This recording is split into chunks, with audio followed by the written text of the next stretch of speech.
അതിൻ്റെ കാരണം എന്ന് പറയുന്നത് എവിടെയാണ് ടേൺ ചെയ്യേണ്ടത്, എവിടെയാണ് വളവ്, എവിടെയാണ് ഐലൻഡ്, ഒരു ഫ്ലൈ ഓവർ കൺസ്ട്രക്ട് ചെയ്യണം. ഈ ഫ്ലൈ ഓവർ എങ്ങനെ വന്ന് ഇറങ്ങണം എന്നിപ്പോഴില്ല. ഫ്ലൈ ഓവർ അങ്ങ് പണിയുന്നു എന്നുള്ളത് നമ്മൾ എറണാകുളത്ത് പോയി നോക്കിയാൽ എറണാകുളത്ത് വൈറ്റിലൊരു ഫ്ലൈ ഓവർ ഉണ്ട്, അടിയിൽ കൂടെ മെട്രോ പോകുന്നുണ്ട്. ഒരു പ്ലാനിങ്ങും ഇല്ലാതെ തൂണുകൾ ഇരിക്കുന്ന കണ്ടാൽ ആ വഴി ഒരു വണ്ടി താഴെ. ഈ അടുത്ത കാലത്ത് വയറ്റിലെ കുരുക്കഴിക്കാൻ വേണ്ടി ഞങ്ങളൊരു വലിയ ശ്രമം നടത്തി. 1.5 കോടി രൂപ ഇപ്പോൾ അനുവദിച്ചിരിക്കുകയാണ് വയറ്റിലെ കുരുക്കഴിക്കാൻ വേണ്ടി.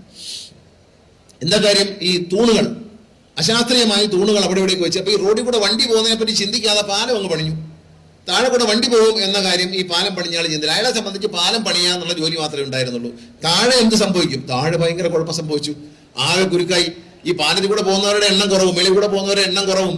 ഏറ്റവും കൂടുതൽ വണ്ടി വരുന്ന താഴെ ഭയങ്കരമായ കാരണം. ഇവിടെ നമ്മൾ വൈറ്റിലെ ജംഗ്ഷനിൽ പോയി നോക്കിയാൽ ഭയങ്കര കൺഫ്യൂഷനാണ്.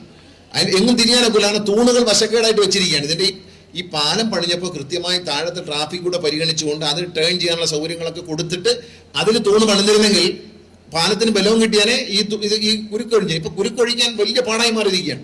താഴെ മൊത്തം സിമെന്റ് ഇട്ട് ഇങ്ങനെ ഐലൻഡ് പോലെ ഉണ്ടാക്കി വെച്ചിരിക്കുകയാണ്. വണ്ടി തിരിയില്ല, ബസ് തിരിയാൻ പറ്റില്ല, കാറ് തിരിയാൻ പറ്റില്ല, അങ്ങനെ ആകെ കുഴപ്പമാണ്.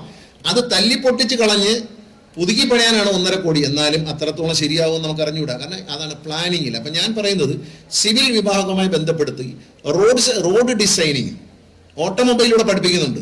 അപ്പോൾ ഓട്ടോമൊബൈലിൽ പഠിപ്പിക്കുന്ന ഒരു വണ്ടി എന്ത് റേഡിയസിൽ തിരിയും, ഏത് കർവിലാണ് തിരിയാൻ പറ്റുന്നത്, അപകടമില്ലാതെ തിരിയുന്നത്, അതൊക്കെ നമുക്ക് അറിയാവുന്ന കാര്യങ്ങളാണ്. ഇത് രണ്ടും കൂടി ക്ലബ് ചെയ്തുകൊണ്ട് ഒരു കോഴ്സ് തുടങ്ങുക. സിവിലിൻ്റെ തന്നെ ഓട്ടോമൊബൈൽ ഈ ട്രാഫിക് ഡിസൈനിങ്. എൻ്റെ മകൻ പഠിച്ചത് ഈ ട്രാഫിക് ഡിസൈനിങ്ങും ഓട്ടോമൊബൈൽ ഡിസൈനിങ്ങും. അവൻ ലണ്ടനിൽ പോയാണ് പഠിച്ചത്. അവിടെ ആ കോഴ്സ് ഉണ്ട്, ഇവിടെ ഇല്ല. നമ്മൾ അത്തരത്തിലുള്ള കോഴ്സ് കൂടെ ഞാൻ ഉദ്ദേശിക്കുന്നത് അവൻ പഠിച്ചതല്ല. അവൻ പഠിച്ച automobile designing and traffic designing ആണ്. ഇത് ഞാൻ പറയുന്നതല്ല. സിവിൽ പഠിക്കുമ്പോൾ അതിൻ്റെ കൂടെ ഇപ്പം PWDയിൽ ജോലി കിട്ടുന്ന ഒരാൾ, ആ വ്യക്തിക്ക് എന്ത് വന്നാലും റോഡ് ഡിസൈൻ ചെയ്യുന്നതെങ്കിലും അറിഞ്ഞുകൂടെ. ഇപ്പം ഉള്ള റോഡിനെ ടാർ ചെയ്യുക, അവിടെ കടയെല്ലാം പൊളിക്കുക, വീതി കൂട്ടുക, അങ്ങനെ പോവുക. അപകടങ്ങൾ വർദ്ധിച്ചു വരുമ്പോൾ ഈ ബ്ലാക്ക് സ്പോട്ട് ഞങ്ങൾ പരിശോധിച്ചപ്പോൾ ഈ പുതിയതായി പണിത റോഡുകളിലാണ് ഏറ്റവും കൂടുതൽ ബ്ലാക്ക് സ്പോട്ട് വരുന്നത്.